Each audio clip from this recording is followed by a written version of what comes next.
কবরের জীবনটা আসল জীবন। বিশ্বনবী দোয়া করতেন, আল্লাহুম্মা ইন্না নাউযু বিকা মিন আযাবিল কবর। আল্লাহ, আমি আপনার কাছে কবরের আযাব থেকে পানাহ চাই, কবরের আযাব থেকে বাঁচতে চাই। এই কবরের মধ্যে অনেক ফিতনা হবে, অনেক সুয়াল হবে। কবরে প্রশ্ন আছে না নাই?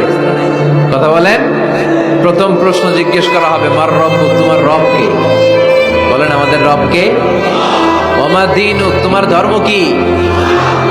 বিষ্ণুবীর চেহারা দেখিয়ে বলা হবে, তাআরিফু মান হাযা রাজুল, এই লোকটারে চিনো? আমরা কি বলবো?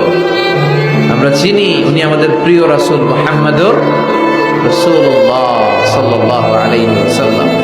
এরপরে জিজ্ঞেস করা হবে, এগুলো কোত্থেকে শিখলা? আমরা বলবো, কোরআন থেকে। ফায়ুফসাহু লাহু কবরুহু ৭০ যিরাআন। সুন্দর সুন্দর উত্তর করতে পারলে আপনার কবরটারে ৭০ হাত লম্বা করে দেওয়া হবে। ইফতাহু লাহু বাবুন ইলাল জান্নাহ, জান্নাতের দিকে একটা দরজা লাগিয়ে